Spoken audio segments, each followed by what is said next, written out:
안녕하세요. 손수호 변호사입니다. 최근 7년에 걸친 긴 재판 끝에 결국 살인죄 무죄가 확정된 사건이 있는데요. 숨진 아내 앞으로 들어둔 보험금이 무려 100억 원에 달한다는 사실이 확인되면서 당시 수사기관이 살인 그리고 보험 사기를 의심했습니다. 하지만 결국 대법원에서 최종 무죄 판결을 받았는데요. 이렇게 무죄 판결이 나오면서 남편이 보험금 달라고 보험사 10여 곳을 상대로 소송을 진행했어요. 그리고 최근 그 소송 가운데 처음으로 대법원에서 확정된 게 있습니다. 보험사가 남편에게 보험금을 지급해야 한다는 건데요. 굉장히 끔찍한 사건이었고 치열한 법정 공방이 펼쳐졌던 이 사건, 그 전말을 알아보겠습니다. 2014년 8월 23일 새벽 3시 경부고속도로 천안 나들목 인근에서요. 승합차 한 대가 갓길에 서 있던 8톤 화물차 뒤를 들이받았습니다. 승합차 오른쪽 전면부가 형태를 알아보기 힘들 정도로 심하게 파손됐고요.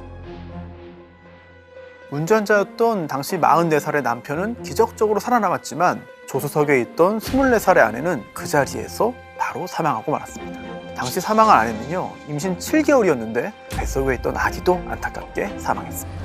처음에는 끔찍한 교통사고로 봤어요. 하지만 검찰은 남편을 살인죄로 기소했습니다.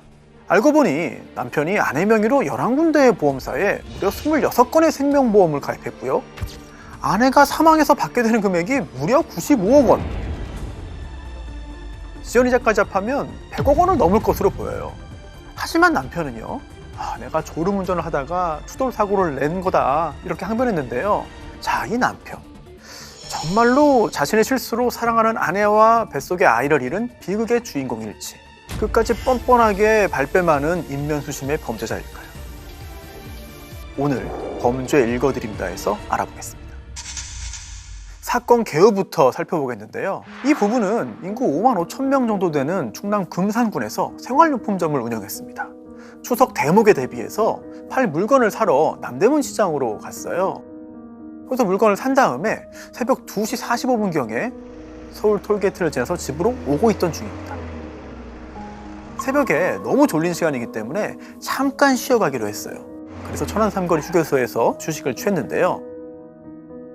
남편이 잠깐 화장실에 다녀오는 사이에 아내는 이불까지 덮은 채로 콘히 조수석에서 잠들어 있었습니다. 남편은 이 아내를 보고 다시 출발했는데 얼마 지나지 않은 새벽 3시 40분경 갓길 옆에 비상정차대에 서 있던 8톤짜리 대형 화물차의 뒤를 들이받고 말았습니다. 사고 현장에 처음으로 도착한 견인차 기사가 왔어요. 그러자 남편이 내 다리가 끼어있으니까 의자를 밀어달라 이렇게 말을 했고요. 그리고 사고 현장에 두 번째로 도착한 기사가 옆에 누가 있냐 이렇게 물어볼 때까지 남편은 조수석에 아내가 있다는 사실을 누구에게도 말하지 않았습니다. 당시 현장 사진을 보면은 그 스타렉스 앞 오른쪽 조수석 부위로 화물차의 뒤 왼쪽을 들이받았고요. 조수석에 앉았던 아내가 그 충격으로 사망한 거예요. 사망 원인은 저혈량성 쇼크입니다. 순간적으로 혈액순환의 감퇴로 인해서 신체의 장기나 조직에 혈액이 충분히 전달되지 않아서 몸이 결국은 기능을 유지하지 못하는 상황을 말하는데요. 그런데 실제로 운전을 한 남편의 상태가 더 중요했잖아요. 무릎 타박상, 무릎 부분 염좌, 긴장, 경미한 상해만 입었습니다. 그런데 옆에 있던 아내는 끔찍하게 사망하고 말았던 거죠. 그리고 이 사고 당시에 아내의 상태도 좀 이상했다는 이야기들이 나왔어요. 우선 아내의 출혈이 너무 적었다. 그리고 또 현장에 출동한 응급구조사 말에 따르면요, 발견 당시 아내의 산소 포화도가 0%. 자, 이거는 사망한 지 시간이 좀 지났을 때 나타나는 수치거든요. 사망한 후에 바로 측정하면은 0이 아니라 20에서 30 정도 나오는데 아내는 0이었다. 그렇다면 사고로 인해 사망한 게 아니라 혹시 그 전에 사망한 거 아닌가? 이런 의문을 또 가질 수 있겠고요. 그리고 이렇게 사체가 발견되면 도대체 어떤 일이 있었는지를 확인하기 위해서 여러 가지를 꼼꼼하게 확인하게 됩니다. 그 중에 하나가 바로 이 사체의 손톱 부분이에요. 즉 누군가 공격을 해왔다면 이거를 방어하는 과정에서 가해자의 DNA가 피해자의 손톱 부분에 묻을 수가 있습니다. 그래서 이걸 확인해 봤더니 오른쪽 손가락 끝이 조금 많이 훼손되어 있는 상태였어요. 그리고 또 하나 중요한 게 바로 시반입니다. 시반이라는 건요, 심장이 멈추면 이 체내에 있던 혈액이 중력에 의해서 가라앉습니다. 이것 때문에 피부에 여러 가지 흔적이 남게 되는 건데요. 이거를 거꾸로 확인해봐서 사망 추정 시각을 알아낼 수 있게 되는 것이죠. 지금 화면 보시면은요, 이게 아내가 사망한 후에 2시간이 채 되지 않은 상태에서 촬영한 시반이거든요. 그런데 이게 굉장히 진하죠. 그렇다면 이거 혹시 교통사고로 인해 사망한 게 아니라 그 전에 누군가 사망하고 교통사고로 위장한 게 아닐까라는 의문을 제기할 수도 있게 되는 것이죠. 뒤늦게 이 사고를 혹시 범죄일 수도 있겠다라고 판단한 경찰이 사고 발생 10여일 후에 수사에 착수했습니다. 그리고 다행히 폐차되기 직전에 이 차에서 혈흔이 묻은 이불, 그리고 또 조수석 창문 아래에서 소량의 혈흔을 확보한 건데요. 놀랍게도 수면제 성분이 나왔습니다. 당시 아내는 임신 7개월입니다. 그리고 첫 임신이 아니에요. 따라서 임신 7개월인데 이런 성분이 들어있는 약을 먹지도 않았을 거거든요. 그렇다면 누군가 강제로 또는 몰래 먹인 거 아니냐. 그렇다면 이거 남편이 몰래 수면제를 먹여서 아내를 잠재운 다음에 일부러 교통사고를 내서 자신은 살고 아내만 죽게 만든 거 아니냐. 이런 의문이 제기됐는데요. 그리고 또 경찰은요, 남편의 휴대전화에서 지워진 기록들을 복구했습니다. 자, 이 사진들이 언론에 공개되면서 많은 사람들이 분노했습니다. 아내는 사망하고 자신이 병원에 입원했는데 환자복 입은 상태에서 V자를 그리고 환하게 웃는 사진을 찍은 거예요. 여기에 더해서 사고가 난 그 다음 날 핸드폰으로 여러 가지를 검색했어요. 어제 교통사고, 어제 고속도로 사고, 경부고속도로 사고, 이런 거를 검색해서 뉴스를 찾아서 기사, 그리고 첨부된 동영상을 여러 차례 확인했습니다.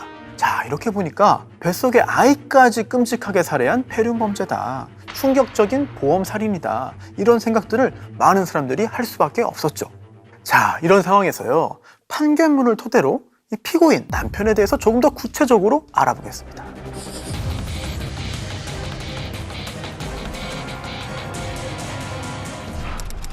결혼과 이혼을 여러 차례 반복했습니다. 98년에 첫 번째 부인과 결혼한 다음에 3년 뒤에 이혼했어요. 그리고 2005년에 두 번째 부인과 결혼했지만 1년 뒤에 이혼했습니다.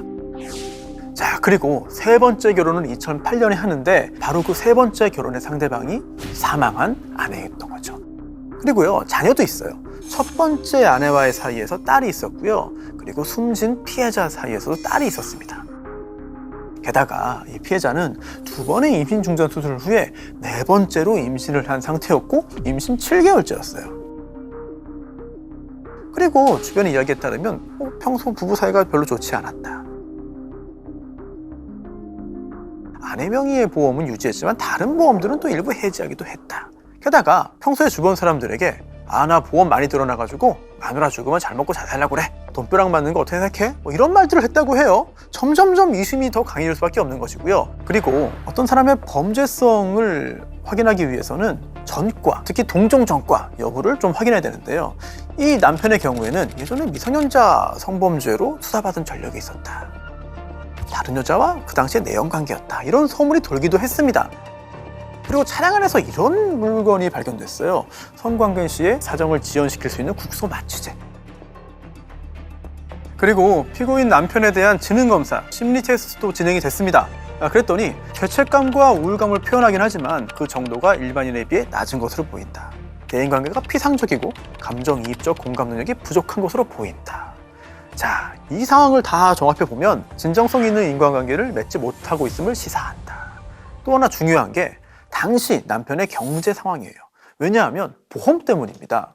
일반적으로 월 수입의 20% 정도, 그 이상을 넘으면은 보험금을 얻기 위한 보험 범죄일 가능성, 그런 의심이 더 짙어지는 거거든요. 그래서 당시 남편이 얼마나 버는 사람이었냐, 한 달에 얼마 벌었냐, 이 부분이 굉장히 중요한 쟁점이었어요. 그런데 약간 좀 한계가 있었습니다.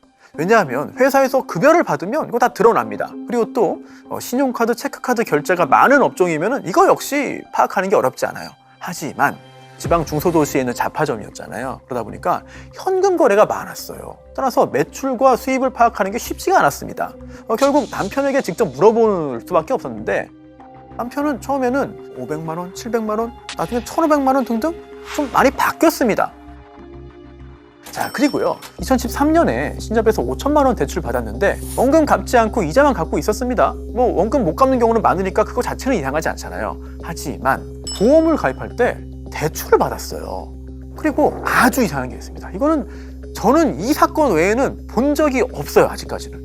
은행 거래를 거의 하지 않고 보험을 통해서 모든 금융을 관리했습니다. 확인해 봤더니 굉장히 많은 금융 거래들이 있었어요. 주거래 금융기관이 신협이었는데 당시 잔고가 23만 원입니다.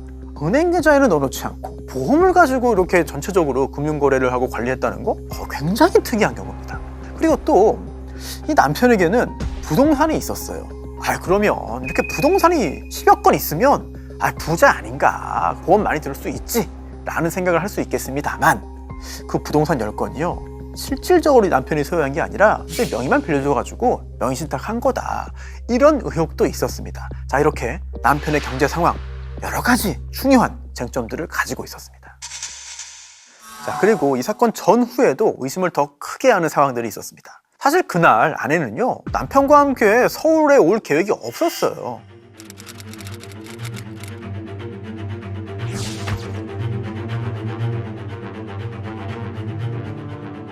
친구하고 캄보디아 음식 해먹기로 약속을 해놨습니다. 그런데 남편이 같이 가자고 해서 갑자기 약속을 취소하고 같이 간 거거든요. 또한 이게 자동차 사고가 난 거잖아요. 그렇기 때문에 당시에 자동차 운행 관련된 부분들이 굉장히 중요한데 5차로였습니다. 그런데 그 중에서 5차로 가장 가에 있는 그 길로 주행하다가 추돌 발생하기 400m 전부터 상향등을 켰습니다. 그리고 추돌 전에 조향장치를 조장했어요. 이건 그 핸들을 틀었다는 건데요. 우조향, 즉 오른쪽으로 갔다가 다시 좌회전을 했다 라는 부분들이 밝혀졌고요. 상향등 켰기 전에 구간 평균 속도가 시속 70 정도였는데요. 상향등 켠 다음에는 시속 80입니다. 즉 상향등을 켜고 정확하게 목표점을 확인하고 속도를 높여서 일부러 사고 낸 거 아니냐 라는 의심을 사게 만든 것이죠. 또 사고 직전에 앞숙임 현상이 있었습니다.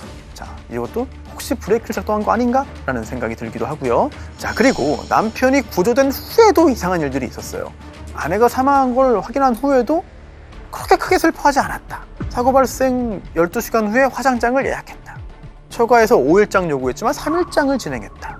살인사건이라고 가정한다면 시신은 대단히 중요한 살인의 증거입니다. 누가 언제 어떻게 죽였는지를 확인할 수 있기 때문에 시신이 있어야 범인을 잡을 수 있는 경우들이 꽤 있거든요. 그렇기 때문에 반대로 누군가를 살해한 사람은 빨리 화장 처리하고 싶은 그런 생각을 할 수밖에 없는 거예요. 그래서 화장 처리됐기 때문에 영원히 미제 사건을 남는 경우도 없지 않을 것입니다. 그렇다면 혹시 이거 우리나라 이 사망에 대한 처리가 허술한 거 아닌가, 범죄자들에게 유리한 거 아닌가 라는 생각을 할 수 있잖아요. 외국의 경우에는요 의사가 발급한 사망진단서를 가지고 국가에 사망 등록을 한 후에 장례 허가증을 발급받아서 장례 그리고 화장 등을 할 수 있는 경우들이 있습니다. 하지만 우리나라는요 장례를 다 치른 다음에 이제 사망을 안 날로부터 한 달 내에 이제 사망 신고를 하면 되거든요. 그리고 사망 진단서가 없다 하더라도 주변 사람들 2사람의 보증만 있으면 이게 인후 보증이라고 하죠. 사망 등록이 가능합니다. 자, 다른 나라들에 비해서 이런 절차들이 허술한 편이라는 지적이 계속되고 있습니다. 자, 지금까지 드린 말씀만 보면은 교통사고로 위장한 살인사건 이라고 생각할 수밖에 없어 보여요. 자, 결국 살인사건에 있어서는 살인 동기 파악이 대단히 중요합니다. 이 사건의 경우에는 보험금을 노리고 살인했다고 검찰이 봤어요. 그런데 또 하나 여기서 좀 궁금한 게 있습니다. 아니, 어떻게 이렇게 많은 보험에 들었냐? 이 부분에 대해서 한 가지 좀 점검할 부분이 있습니다. 왜냐하면 이 사망자 처음에는 캄보디아 국적 가지고 결혼했는데요. 수년 흐른 후에 대한민국 국적을 취득했어요. 그러다 보니까 초기에 가입한 보험은 외국인 등록번호로 한 겁니다. 그리고 우리나라 국적 취득해서 주민등록번호 받은 다음에는 주민등록번호로 이제 가입한 거예요. 동일한 사람인데 마치 2명이 가입한 것처럼 된 거죠. 그러다 보니 보험사에서도 이런 부분들을 확인하지 못했던 것이죠. 하지만 남편은 이렇게 주장했습니다. 제가 운영하는 자파상 주요 고객 중에 보험 설계사들이 있습니다. 물건 사고 보험 하나 들어달라고 그러면 제가 더 거절하지 못하는 성격이라서 어쩔 수 없이 가입한 게 많아요. 그리고 저 보험 내용도 잘 몰라요. 그냥 제 성격상 해달라면 해줬을 뿐입니다. 또 이 보험료요, 큰 부담 안 돼요. 저 돈 많이 벌었고요. 아니 누가 저 아내와 관계 안 좋다고 해요? 저 관계 좋았어요. 새로 임신도 했잖아요. 저 졸음운전입니다. 제가 아내를 왜 죽입니까? 억울함을 호소했습니다. 자, 이렇게 많은 사람들이 궁금해하고 큰 관심을 표했던 이 사건, 판결이 나왔습니다.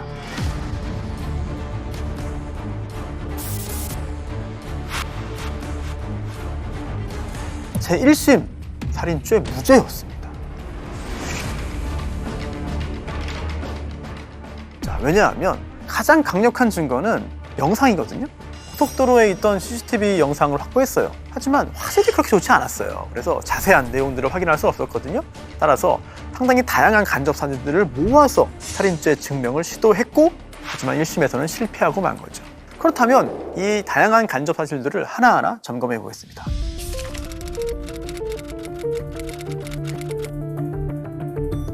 첫 번째, 수면 유도제 성분입니다. 아니, 혈흔에서 나왔는데 그럼 몸속에 있었다는 얘긴데 어디서 이거를 먹은 거냐, 이걸 확인해야 되잖아요. 당시 차에서 발견된 음료가 있어요. 옥수수 수염차, 석수, 하늘보리, 이건데 이건 원래 다 먹던 겁니다. 그런데 그 병에서 이 성분이 안 나왔던 겁니다.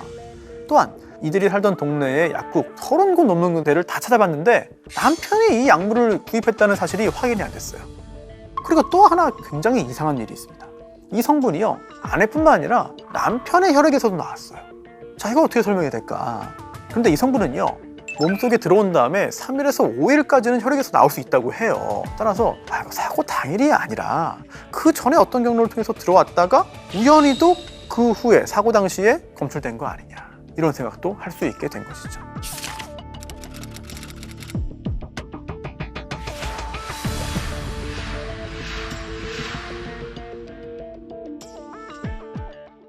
두 번째, 안전벨트입니다. 이들 보고 평소에 안전벨트 잘 안 했다고 해요. 그런데 아내는 역시나 안전벨트 차고 있지 않았습니다만 남편은 그날 안전벨트를 하고 있었다. 자, 이 말은 곧 남편이 나는 살아야 되니까 안전벨트를 메고 아내는 풀어 있었다, 이렇게 검사는 주장했습니다.만 이거를 증명할 증거가 사실 마땅히 있지 않았습니다. 자, 그리고 세 번째, 바로 졸음운전. 상당히 중요한 부분입니다. 1심 법원은요, 의도적으로 사고를 냈다는 강한 의심을 가질 수 있다라고 보았습니다. 그런데 이 CCTV 영상 밤이잖아요, 새벽이잖아요. 그리고 화질이 그렇게 좋지 않았어요.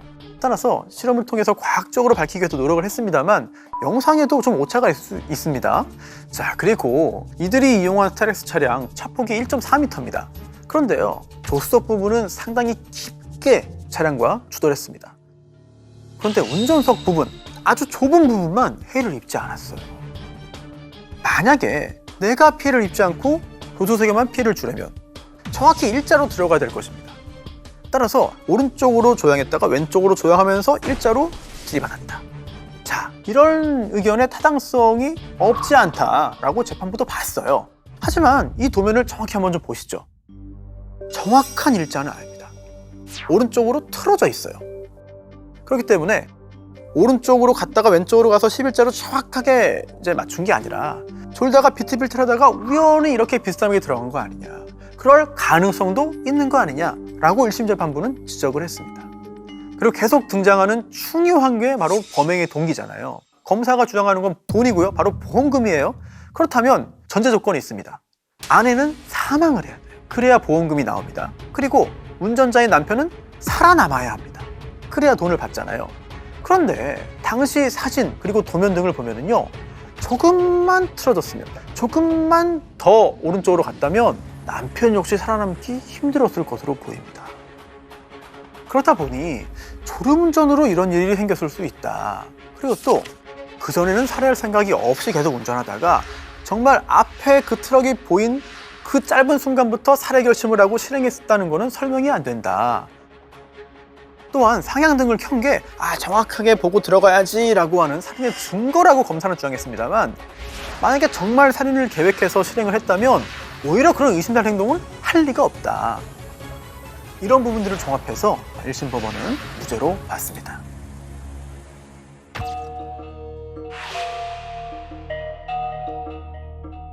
아내가 죽고 V자 사진 찍는 거는 이게 이상하잖아요. 여기에 대해서는 이렇게 해명합니다. 그거요, 어쩔 수 없이 찍은 겁니다. 자, 이 남편에게는 딸이 있었죠. 엄마가 사망했는데도 어리다 보니까 잘 모르는 거예요. 그래서 아빠에게 놀아달라고 했고요. 이 아빠는 슬픈 와중에도 이 어린 딸과 놀아주기 위해서 어쩔 수 없이 이런 사진을 찍었다 라고 주장을 했고, 1심 법원도 그럴 수 있다고 봤습니다. 사람마다 이게 슬픔 표현하는 방식과 정도는 다르다. 특히 슬퍼하지 않았다고 검사는 주장했지만 아내의 사촌은 또 이런 말을 했어요. 우리들에게, 또 처제들에게 서너 번 미안하다고 했다, 슬퍼하지 않은 건 아니다 라고 한 것이고, 또 5일장보다는 3일장이 보편적이기도 합니다. 그리고 당일에 화장장을 예약하는 것도 아주 이상하지는 않아요. 또한 교통사고 관련해서 검색한 기록들이 있다고 했잖아요. 그런데 과연 그게 범죄를 보여주는 증거이냐? 1심은 그렇게 보지 않았습니다. 왜냐하면 완전 범죄, 무죄 이런 걸 검색한 기록은 안 나왔어요. 즉, 내가 어떤 사고를 낸 거지? 우리가 어떤 사고 당한 거야? 이거를 확인하기 위해서 검색했을 수도 있다는 거죠. 물론 여전히 의심되는 부분이 있습니다. 핸드폰을 바꿨어요. 그래서 8월 14일에서 25일 그 사이의 내역은 복구되지 않았습니다. 하지만 일부러 증거를 없애기 위해서 이런 조치를 취했을 수도 있습니다만 또 우연히 됐을 수도 있거든요. 따라서 이 부분 의심은 되지만 이걸 가지고 범행을 단정할 수는 없다는 거죠.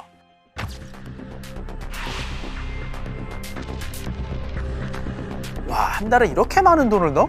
아내가 사망하면 100억 원을 받아? 일단 의심을 살 수밖에 없어요. 그리고 이런 보험과 관련된 살인사건이 꽤 많이 벌어지고 있습니다. 그렇기 때문에 이 부분 검사가 의심해서 기소한 것도 이해는 돼요. 그런데 법원은 이렇게 봅니다. 충분히 능력이 있었다고 본 겁니다. 또 아내만 보험을 가입한 게 아니고요. 여러 가지 보험에 가입했어요. 상당히 다양한 보험에 가입을 했습니다.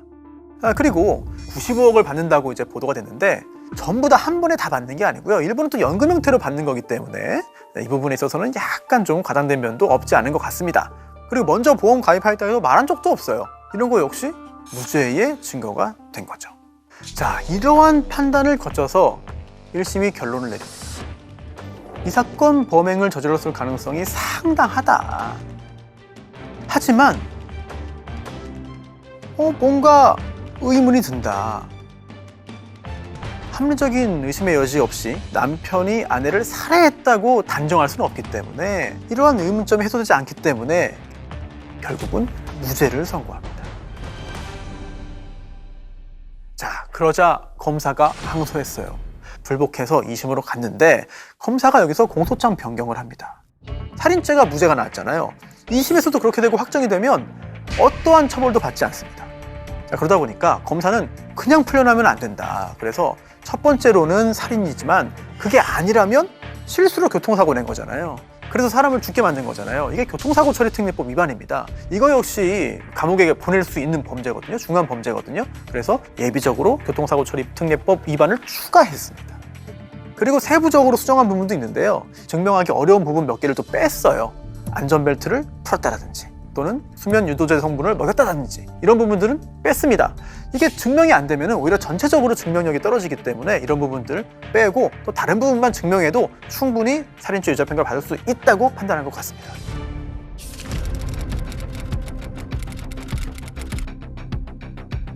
자, 2심의 쟁점은 졸음운전 여부였습니다. 1심에서 졸음운전 가능성도 있기 때문에 살인이라고 단정할 수 없다고 했잖아요. 그럼 반대로 졸음운전 가능성을 배제할 수 있다면 남은 건 살인이 되기 때문이죠. 화물차와 부딪히기 전에 상향등을 켠 거는 사실이에요. 그런데 만약 졸음운전이라면 상향등을 켤 수 있을까? 2차 상향등은요, 수평으로 돼 있어가지고 이게 밀어야 되는 거거든요. 만약에 졸음운전 때문에 우연히 이게 켜졌다고 한다면은 그 영상상의 차도 굉장히 크게 움직였을 것이다.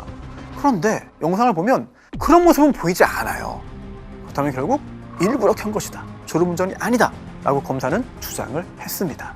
자, 그래서 영상을 또 정밀히 판독하니까 오른쪽으로 갔다가 왼쪽으로 갔다가 다시 오른쪽으로 틀면서 사실상 11자 모양으로 충돌하게 됐다는 것도 드러났다고 주장을 했습니다. 그리고 이 차량은 수동 변속기 차량인데 당시 4단으로 돼 있었어요. 그 기어 단에 맞는 속도로 주행하던 중이었습니다. 제대로 운전을 하고 있었다는 거죠. 여기에 대해서 이 남편은 그게 아니라요, 나중에 견인됐을 때 누가 움직였거나 우연히 움직여가지고 그 바뀔 수 있는 거 아닙니까? 라고 주장했지만 2심 법원은 그런 주장은 인정해주지 않았습니다. 자, 그리고 또 중요한 게 나옵니다. 바로 서울 톨게이트를 새벽 2시 45분에 지났고요. 사고 지점에 도달한 게 3시 41분입니다. 휴게소에서 쉰 20분 제외하고 36분 동안 67km 거리를 주행했습니다. 자, 그러면 속도가 어떻게 되죠? 시속 112km입니다. 졸면서 이 속도를 갈 수 있나요? 어렵다고 봤습니다. 또 마지막으로 쉰 다음에 사고 지점까지의 지형도 봐야 돼요. 그런데 20분 동안에 무려 8개의 커브 구간을 지나왔습니다. 그리고 마지막 커브로부터 사고 지점까지 거리가 1분밖에 안 돼요. 이런 걸 볼 때 졸음운전을 한 게 아니라 정상적으로 운전을 했다. 이런 사정을 종합적으로 봐서 2심 법원은 졸음운전이 아니라고 봤어요. 그리고 이렇게 졸음운전이 아니기 때문에 일부러 사고를 내서 아내를 살해한 것이 맞다고 봤습니다. 2심은 살인죄 유죄로 봤습니다. 형량 무기징역입니다. 살인죄는 가장 중한 범죄죠. 사망보험금 타려고 아내를 죽였다. 게다가 아내는 임신 7개월입니다. 그렇기 때문에 더더욱 중한 범죄라고 판단을 받았던 것이고요. 게다가 끝까지 억울하다고 해요. 진지한 반성도 하지 않았습니다. 속죄하고 있지 않았습니다.